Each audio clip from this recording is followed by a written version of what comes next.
Hi guys. Just with Tara and Todd today from ChiliPad, Ula, Chili Sleep, and all the various things that we're going to cover in a minute of what the differences are in the various different products and how it can help your sleep. So nice to see you guys today. Yeah, thanks for having us. Yeah, great to be here, Tim. Good to see you again. Yeah, good to see you. And yeah, I'm really looking forward to diving into this and getting on with the questions as well. And yeah, so that's brilliant. So let's get on with it. Clifford Sapir out of Harvard was the first person to coin the sleep switch. And that is actually temperature. It's ingrained to our circadian rhythm, our chronotype. Our core body temperature tries to drop in the middle of the night by 2 degrees. And that core body is way inside. So as you can imagine, our skin and our body has to cool a fair amount to be able to facilitate that drop. And so that's really where we're hacking into the system, because you're already asleep. It's really hard to change that. This is a way that we're able to mitigate that heat and be able to create that environment that is best for deep sleep, because deep sleep really likes it cooler. And that's where we're getting that huge bump in the deep sleep, is by facilitating that through cooling. We like to think about our bodies as engines, and the ChiliPad is the radiator that helps keep that engine cool all night for us. We wouldn't run our car without it. And temperature is something we really need to think about for our human engines as well. So just guys, who are listening in right now live, the best question for today is going to win an Ula sleep system, customized to your size. And also we'll be giving a 25% discount off of a ChiliPad at the end as well. So while we're running through these bits and pieces, make sure that you make a note of your questions in the questions area, comments area here, and one of my team will be feeding them through to me so that we can answer them in real time. So so feel free to ask away. And our new UK website just launched this week. So go to uk.chilisleep.com, and we have an inventory ready to ship locally in the UK starting this week. Amazing. That's yes. Good, yeah. Because when I got mine done, it took a while to get through customs and whatnot. So that's awesome. That's really good to hear. So I got the first question just come in just quickly, which I think I'll answer now before they stack up, because I know they're going to. Is the human growth hormone produced when you sleep? If so, would this be beneficial in fighting cognitive decline? Yes, so human growth hormone actually is released during deep sleep specifically, and so that's absolutely why we're targeting deep sleep. The other thing that happens during deep sleep is we're focusing on memory and that cognitive repair. So during the day, your brain functions kind of as a holder, or I like to think about it as your office desk, and you put files, you put activities, you put all of that stuff in there. And deep sleep is when your brain sorts through it. It actually sits all in your hypothalamus waiting to be sorted through. And that deep sleep time is when it allows us to be able to functionally go through that and sort through what is important to keep and what to throw away over like a 2-week period. So it's really important that we use that for not just our physical performance, but also our cognitive performance, to keep us sharp and not basically fill up our brains with clutter that hasn't had a chance to be sorted and put away, which we do during deep sleep. Okay, cool. So so just to take it back, what's actually, so tell me about the range, because that's one thing, because there's Ula, there's ChiliPad, or there's all the various different names and things like that. Do you want to just break it down and so that it's obvious for me and for everyone else as well? Yeah, so we're basically, think of it, there's really 2 ways to think of it. One is, do you want the cooling above you or below you? So we have a ChiliPad and a Chili blanket. And the Chili blanket is a weighted blanket with the tubes that are built in, so you can actually have cooling on top of you. And what some of the leading biohackers are doing now is they're basically getting a temperature regulated sandwich. So you have the ChiliPad below you and a weighted, cooling blanket above you. It's unbelievable. And then they're either powered by the ChiliPad, who's our original system, the ChiliPad Cube, or the new Ula control unit, which is about 3 years in development that we just launched last summer. So it's the newest, latest, greatest in the market. You can set a schedule, so you can get into a warm bed, have it automatically cool down, and then get to your coldest point in the night sleep when would match your circadian rhythm. And about 90 minutes prior to waking, you'd slowly start warming back up. Very cool. Very cool. So that really makes sense and nails it for me now, because it's, I've seen even in my notes here for the agenda that guys put to me together, and they've intermixed the three names all the way through, and I'm like, which one do I go with? I did know that the EULA was the newest unit, because obviously I got one of those. But, okay, awesome. So so what's the benefits over the top pad versus the under one, would you say? So the weighted blanket is, weighted blankets are in their own sort of category as far as science and what they can do for sleep and health. So deep pressure really started with treating autistic children, actually, and that deep pressure releases serotonin in your system and reduces anxiety. And so as far as part of that sleep equation, that extra weight helps you with that part of it. But for a lot of people, those weighted blankets, by the time you put all that weight on, that helps with your anxiety, then you're too hot. And so we've put temperature regulation in there. But I know a lot of people also use it to help warm up with their weighted blanket, and that can sometimes help that anxiety piece. But if you like it for cooling, again, if you can set it with your ULA, you can adjust that temperature as you want. So by the time when you want it really cool in the middle of the night, you've got cooling on top and on bottom. But you can always start with a warm, just like any of ours, you can start with warm to cool, or warm back up in the morning. So set your schedule. It's taking it to a real another level, isn't it? Wow. Awesome. I wonder if Luke's got both of them. I think he does now. I think he does now. Yeah, I know we there's some samples. We sent out some other high profile guys that are playing with it. Now we've got some new things in development that we're excited about coming. There's a lot of things coming from our company over the next few years. Awesome. Innovating. I love it, especially in the most important area of the whole health piece as well, which is really good. Excuse me. So what is that why cardiac patients are in comas freeze, so to speak, to keep as many brain cells alive by Eve? Yeah, so those are sort of related, but not. They're related in the terms of physics, which is my background. So when you have heat in an equation, it's called entropy. And the interesting part from a biohacker perspective is that is how physicists measure the age of the universe. They don't measure it in time. They measure it in something called entropy, which is actually heat and time combined. And so one of the things that they feel sort of cryotherapy or cooling does overall to brain, and that's why they slow people down in a coma, is to reduce some of that chaos and that heat. And that actually does help your system overall, but that's more in a, not necessarily a sleep way, but in an overall system way. When you can use cold therapy to your body and your brain, it really does help sort of with that longer longevity and health of your cells. The cooling for sleep is much more in that cyclical part of deep sleep and light sleep and REM sleep. Awesome. Great answer. Really good answer. I love it. That temperature and time combined, that's mind blowing. It's like time is such a difficult thing to grip as it is. We were discussing this last week. It's really funny.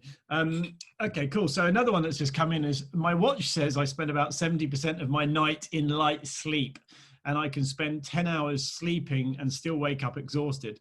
Can temperature be stopping me from achieving the restorative sleep? It absolutely is. So I am a big believer in dispelling this 8-hour myth of how long you need to spend in bed. We're able to prove time and time again, it's even in 6 hours, and we do that for some of our Navy SEAL guys or guys that can't have as much time in those racks. The most important part is really matching it to your circadian rhythm and having the right temperature for your body so it doesn't overheat at the wrong time. And when you do that, you can still get 2 hours of deep sleep. And deep sleep is something to realize that you actually can lose it as you age. That's a fairly normal process. So at 20, you can get 2 hours of deep sleep. By the time you're 80, statistically, you may only get 7 minutes or less.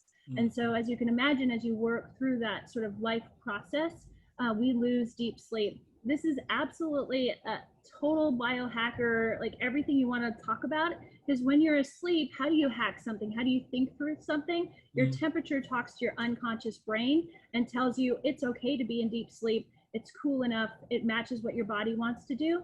And so all the other diet things you do, the fitness things you do, where you're consciously engaged in it, this allows you to be unconscious and still be hacking. Awesome. You're nailing it. I love this. I love these. This is really good. Awesome. So I've just seen another question come in, but I'm going to give it a minute because we could just dot around on this for ages. I've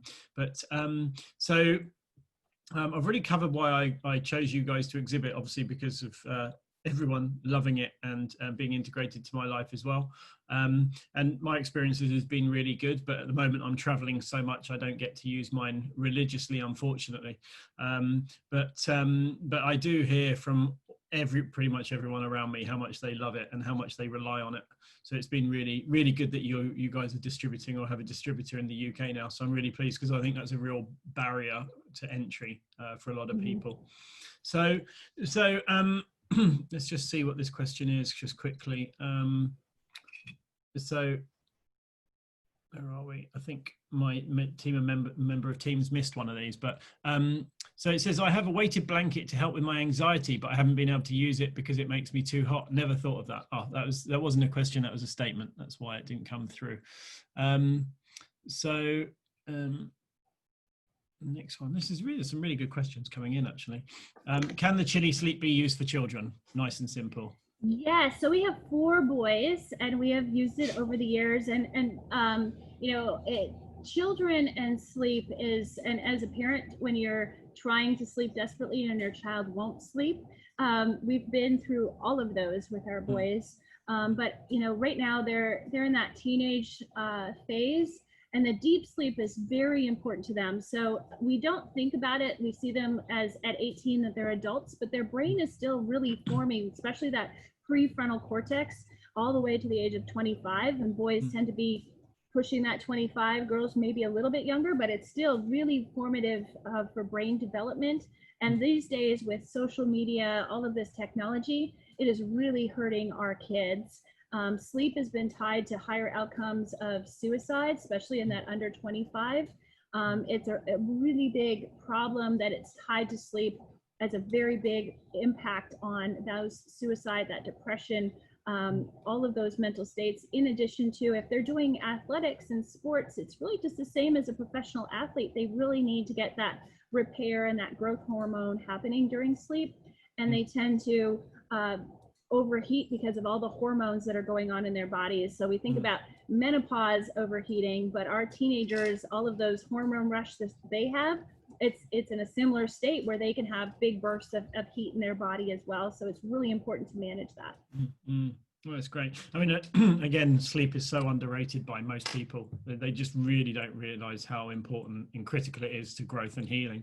Like one of the things that I once heard was that we sleep so that we can use the energy that we've collected during the day to repair the damage that we've done during the day. And if our sleep isn't respected enough, we're not reversing the damage, which is why we age quicker, we don't repair quicker, and why we get chronic health issues.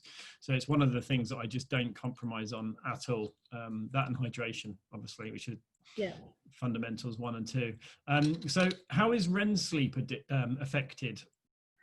Yeah, so REM sleep's really interesting, you know, on the first part of sleep tech and sort of sleep science. And it's really important to point out that the first article that tied lack of sleep to a health outcome was in 1999. So science of sleep and how it affects our bodies and our health is actually a relatively new science.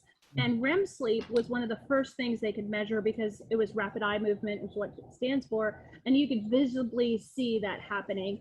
And so they tied that for a long time to that same cooling metric and put all of those different types of sleeps in the same kind of bucket. But REM sleep is primarily, there's 2 zones if you break up your night, because your core body temperature, if it's dropping to that 2 degrees cooler, it's kind of going into a valley. And as you're going down into the valley, that's deep sleep. But as you're coming back up, that's REM sleep. And you kind of see it when you have more dreams earlier in the morning.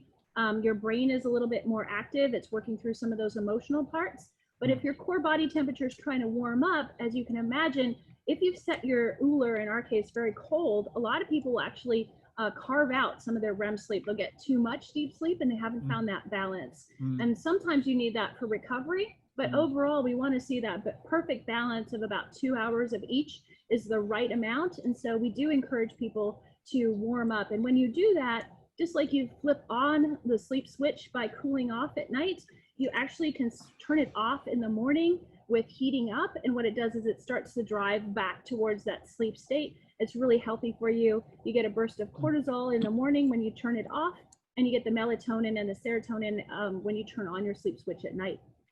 Awesome. Absolutely nailing it. And it's funny because someone said to me last week, oh, I really want to get to 35 or whatever it was, 30% deep sleep or REM sleep. And I said, why? And they said, oh, just because I want to. It's like, yeah, but you don't necessarily need it, because if you go a night without sleep, for instance, you have hardly any deep sleep, then the next night you'll compensate. Whereas if you can dial it up to the optimal every night by using the right tech or whatever, then that's the ideal, not just high one day, low the next, up and down. So it's really good to be able to tweak it and to say, well, actually, I do need to help and get more deep sleep or more REM sleep. And I think as a biohacker, being so damn diagnostic all the time, you can pretty much figure out how to do that when you have tech like Chili at your disposal. Really good answer again. You're absolutely nailing it. Could sleeping cooler / better help with anxiety and depression? I've noticed that in the summer, both of these get worse for me. Could that be directly linked to sleep temperature? Yeah, there's a tight correlation. So we actually donate, if for some reason we get a product back, we donate that to veterans. PTSD and depression is sort of a passion of mine, and how to fix it. So when you look at the sleep of someone with depression or PTSD, a more extreme version of that, they're actually not getting very much deep sleep. They're not able to, their brain isn't allowing them to go into those deeper sleep states. And again, that's the prefrontal cortex, that conscious part that is fighting against your body. And so the hack really is that the temperature will tell your unconscious brain that's controlling your heart, your lungs, and says, I don't care what your brain is thinking, this is what you need to do. And it allows those guys to get deep sleep that have not before, and girls as well. But like, you know, a lot of our veterans, that's what the impact is. They're able to get deep sleep for the first time in years. And if you can imagine not ever getting deep sleep, that's a big impact on just how tired you feel. And it feeds further into that sort of circular part of depression, that kind of that comorbidity that you can't escape if you don't have great sleep. Awesome. I'd love to pair that up with some Psilocybin on the PTSD. It's something I've been reading up a lot about. I've actually been speaking to Paul Stamets, and also we had Dave Rabin last year talking about obviously the psychedelics and MDMA studies done for PTSD as well, which have I think it was like a 70% success rate on an average of 17 years of PTSD. So I can only imagine what it's like stacking hacks. Yes. Yeah. So yeah, temperature's a great stack. It is. It's like, just, you know, when you look at sleep in particular, but health is never one variable. And I think it's really important to, like, temperature is one of many variables. It's great because it talks to that unconscious mind. It's not a willpower factor, but whenever possible, I'm all about how much can you stack, how can you tweak those different variables and pull those levers back and forth. Amazing. Yeah. So if you haven't spoken to Dave Rabin and you've got people that using Chili and want some help with PTSD, then Dave Rabin is the man. For that. Actually, I can might be circling up with you after this and get some intros. Yeah, for sure. He is the man. Okay, cool. So how do you match sleep temperature to sleep stages, primarily to boost deep and REM? Currently, I set mine to 65 all night. Also, any tips on preventing early morning 4 a.m. wake up? So that is exactly what tends to happen is if you're too cold, you'll shorten your night. The first thing I usually have everyone do for sleep is to take a chronotype quiz and to understand what your clock is telling you to be in bed and when you want to wake up. That information is really powerful for all sorts of body mechanisms, your lymphatic system, honestly, your heart rate, your blood pressure, all of those actually have highs and lows based on that clock that's inside of all of us. And so understanding what rhythm that clock is at is really powerful to be able to do everything. But it certainly should tell you when you need to go to sleep and when your body wants to wake up. And once you know those zones, that's when you want to sort of start playing with the temperature. But halfway through that zone, sort of that 8-hour window, it doesn't mean you need to sleep the whole 8 hours, but that 8-hour window is your window of sleep for an ideal state. And you want to play with cooler for the first half and a little bit warmer for the second half. And I'm guessing if your user is at 65, they're probably a little bit too cold early in the morning, and it's waking them up earlier than they need to. I would also add on to that, if you have any sunlight that's coming into your room and you've had a late night, well, you'll have a short night's sleep. And so if you have even sunlight going onto your skin, our skin is obviously photoreceptive, so that will also wake you up regardless of if you've got a face mask on. So I think, like, I would, the first thing I would say is, do you have any light coming into your room? I think that would be where I would start as well. And that was, I'm trying to think who that was. That was Phil. So yeah, so I hope that helped Phil. That helps Phil. Also, I've had a question come in on a thing that my team wouldn't have seen because it's come in direct message, but it says, could it work hand in hand with mindfulness, sleep hygiene, etc.? Yeah, so I did a TEDx talk actually December of last year, really talking about your sleep recipe, and it goes back to those multiple variables. Mindfulness is, I think, a really big part for me of my recipe. And one of the things that I've been talking about during COVID especially is stress. And stress in the sleep equation is absolutely a problem. You can tell I'm the mom of 4 boys because I call it a stress monster. You wake up every morning with this nice, tidy little stress monster. And if you don't manage him with mindfulness throughout the day, you end up with this really big, ugly thing that climbs into bed with you at night, and he sits on your chest and you can't sleep. And so you have to try to shrink him throughout the day. And that's breathing and mindfulness. And one of the tricks I use, because I don't get to escape that often, is we tend to use the restroom between 5 and 7 times a day. And if you anchor your mindfulness to just taking an extra 30 seconds to a minute when you've already taken that bio break, it's amazing what that can do. And studies have shown that even just a minute of breathing can wash the cortisol out of your bloodstream and make a huge impact. So it doesn't have to be hours of meditation necessarily. If you can do that, great. But if you're just starting out, just take a minute when you're in the restroom already for breathing. And that's in your book too, Tara, right? Yeah. Finding your sleep recipe that's available on Amazon, Yeah. either as an ebook or as a download or a paper copy. So yeah, reprogram your sleep. Awesome. I want to read that. I really want to read that. Okay, cool. The live paused for some reason then. I have both, so that makes so much sense. I never realized that. This has helped me a lot. Thank you so much. Okay, no worries. So so let's have a look. So let's discuss addressing the sleep myths, especially in relation to the emphasis placed on hours of sleep over quantity. So if we start on with our topic before any more questions come in. Yeah, no, I love this one. So actually, if you do the sort of historical research on sleep, even just in the 1800s, we had multiple segments of sleep. It was not 8 hours. The factory workers, when we became industrialized, fought for 8 hours off.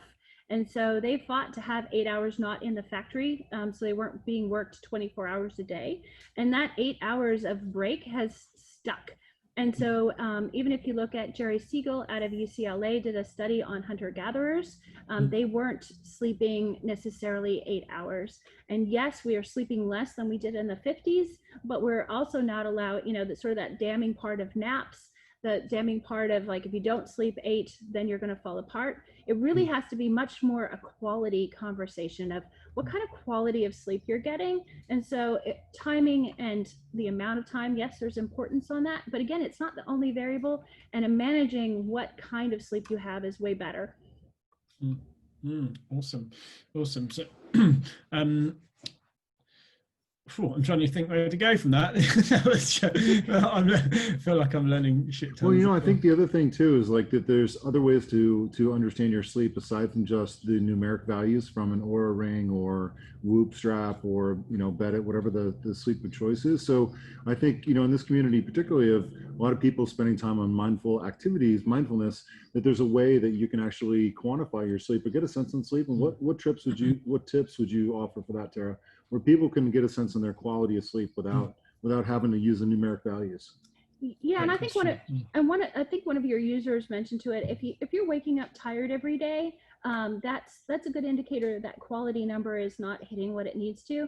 I think the other one, most of us have a dip in our core body temperature, similar to the night, but it's smaller right after lunch. That's that siesta time. And if you're hitting that and you're really tired, you need to really look at it. And I think that, you know, when I talked about those multiple segments of sleep, we have a lot of shift workers. With COVID, we did a big donation to healthcare workers. So I had a lot of conversations with how poor healthcare workers sleep, and they're supposed to be healing us, and they're not treating their sleep very well.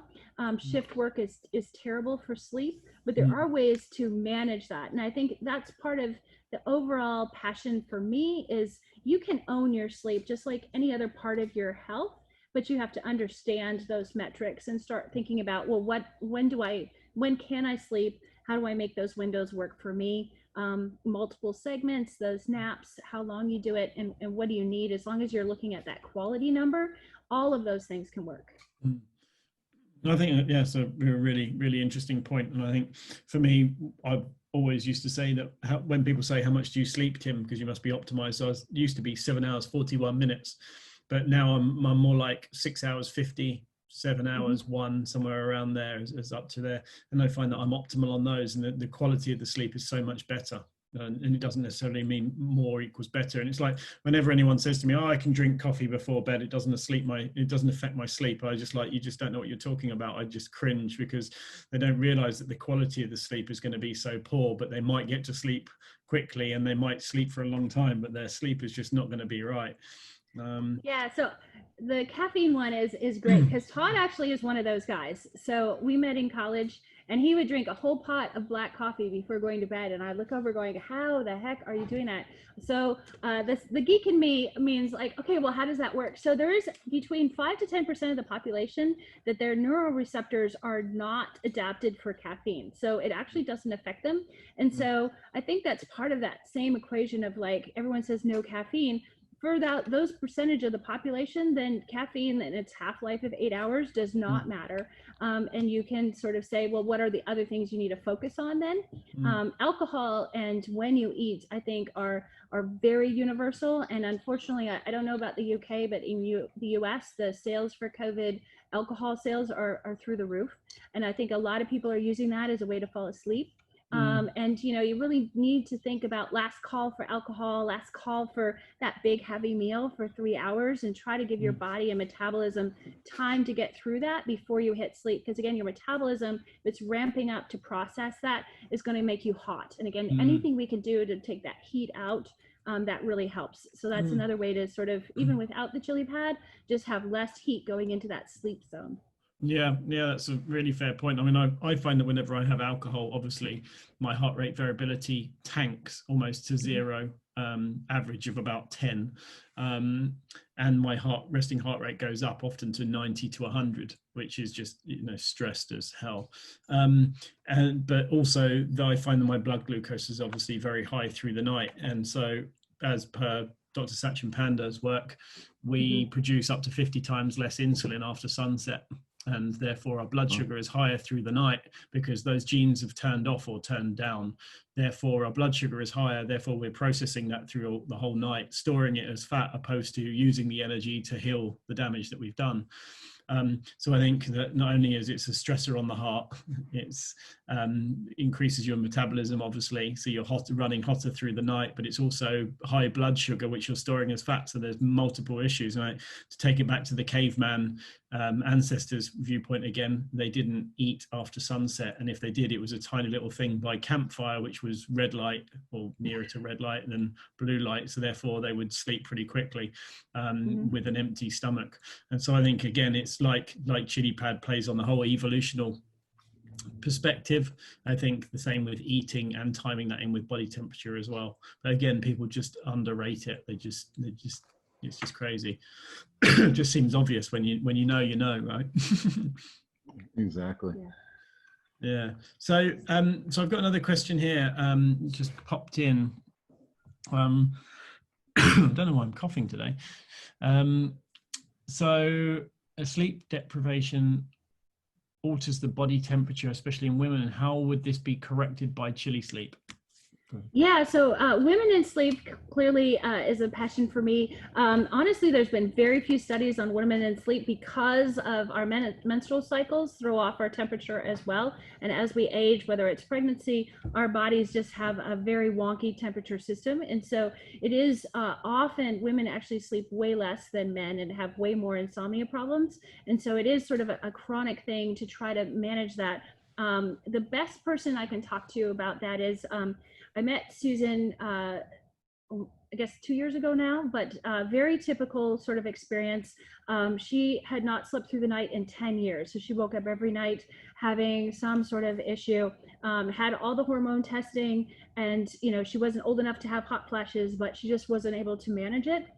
Temperature, again, talks to that part of your brain that is releasing those hormones, that is helping to manage that thermostat. And so what it does is it helps basically create a neutral to cool scenario that gets past all those other things that are going on. And it's really a very important part for women, especially throughout their lives, to help manage their temperature, because our hormone influxes, hormones are terrible at throwing off temperature, and it's really important to help manage that. Yeah, it's amazing how hormones do regulate the body temperature. It's insane, actually. I remember early days before I knew about MTHFR and gene optimization and things like that, my thyroid was low, so I started with Armour Thyroid, and my body temperature got so hot. I remember I was in a meeting and sweat was dripping off of my hands onto the floor, and just like my body temperature came up so much. I ended up reducing my dose and coming off of it when I end up optimizing my genes, but it's just like hormones are powerful things, and most people just don't realize. They just don't get it, and it's like when you see them in effect and what they can do to you, they should be respected. Yes. Yeah, they need it. They need to have their space. And I saw a question pop up with aging, and that is a part of aging. Our hormone levels change significantly as we age, and that is also part of that sleep equation that gets thrown off. And so, important part for people as they age is to not lose sight of that quality sleep, certainly not deep sleep. As I said earlier, lack of deep sleep for every disease of the elderly. There's not a single disease that pops up in the elderly that is not affected or tied to lack of sleep in some form. So if they're waking up earlier, if they're not able to help manage that, they at least need to be taking naps. They need to try to still get to that same quality level of sleep. Over 60 is just as important as those kids. There's different things going on, but it's really important to make sure that they're getting good sleep. Yeah, awesome. So Organic Victor, it's actually one of our team. He's chimed in with a question here. How helpful are power naps during the day after a sleepless night? Oh, so I have a great power nap recipe. If you haven't tried it, if caffeine does work for you. So caffeine takes about 20 minutes to hit your receptors, and that 20 minutes is a great power nap window. So if you drink some caffeine or coffee before your nap, you'll actually wake up, and it's an extra boost on the back end of that power nap. But power naps, I think naps in general, it's looking at those multi-segmented sleeps that we can do. If you're not able to get your quality in that window that is in the evening, absolutely working through naps, kind of finding out for you what you need to do. Shift workers may have to do more than 20 minutes because they're basically making up nighttime. But for Todd is the ultimate power napper. That works for him. For me, I can't do naps, or it really sabotages my sleep, but depending on your personality type, can be a very powerful way to kind of get that boost in the middle of the day. So I think it almost feels like it's either a body reset nap, like a 8 to 20 minute nap, or it's a full sleep cycle of 90 minutes. So it feels like those are the two camps that people are really in. If you can't get a full cycle, try to keep it really short, or use that caffeine trick. Yeah, I like having one solid thing, getting it done out of the way, and then but yeah, it's funny. I think Sim Land. I'm not sure if you know Sim or not, but yes, I was on his podcast. Well, you really? Oh, awesome! Yeah, and he's done some funny things with sleep. He was doing I can't remember what the name of it is now, but sleeping throughout the day, on and off, and in certain patterns for only like an hour at a time or some crazy stuff like that he was telling me. Polyphasic, right? Yep. Yeah. Yeah, that's the one. Yeah, I can't get my head around that. I just like, I'd feel like I was a vampire or something. Okay, cool. So so is there anything else you want to add in right now while any questions come in, and then we'll pick the best question for the giveaway? Ooh, yes, it's going to be tough, I think. There is another one. Catching up on weekends is a great question. I get caught up being asked about sleep debt all the time. Yes, there is sort of something as far as if you don't sleep one night, you're going to have to catch up on that sleep. But sleep is a lifetime pursuit. It's something that is for the long haul, but it also loves habit. And so if you break your habit and you don't get the same sleep because you're traveling or whatever the reason is that you're not in your usual habit, there is some catch up. But if you only plan to catch up every weekend, that cadence can be really hard on sleep. And a lot of people find it with their Monday morning. So if you're doing your best service to your body and your sleep, your clock wants to do the exact same thing every single day, whether it's the weekend or not. It doesn't have a party mode. It only has regular mode. Actually, I recommend reading The Circadian Code by Dr. Satchin Panda, actually. Yes, it's same. Yeah, it's a really great book. Actually, Dr. Panda will be speaking at the summit. Oh, great. In January. So I'm really looking forward to that. His book was awesome, eye-opening actually, about the timing of everything. I think we all underestimate the timing and the regularity of these things as well. So that's really cool. Let's just see. Years ago, hold on, that is a question, not a statement. Okay. Years ago, people would sleep for small times, wake up early and sleep again, also sleep upright. How would that affect sleep? What's the optimum position? So upright is a great one. So honestly, that sort of ties into sleep apnea and some of the things you see happening as people go into that. Breathing is a big part of sleep in the sense that your brain needs oxygen. It needs that sort of interaction in order to be healing and working through its functionality. And so for some people, sleeping with an incline, especially if you tend to snore or you are heavier set, those sort of things of a little bit more incline can help.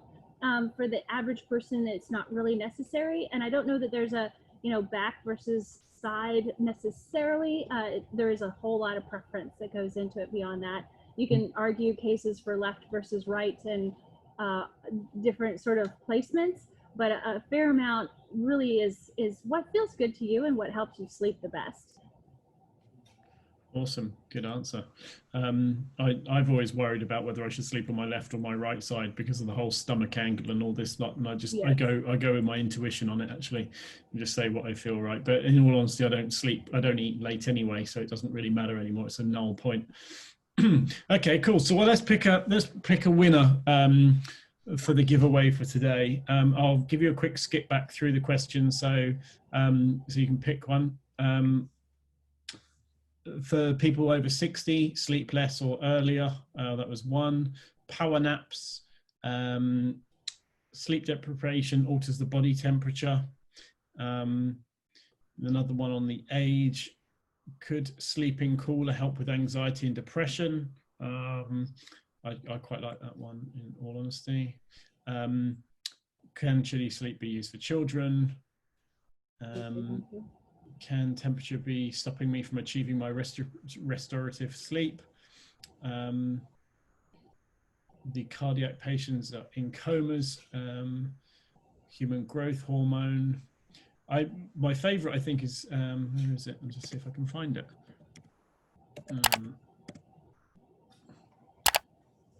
Around PTSD, I think. Yeah, I mean, well, what do you think?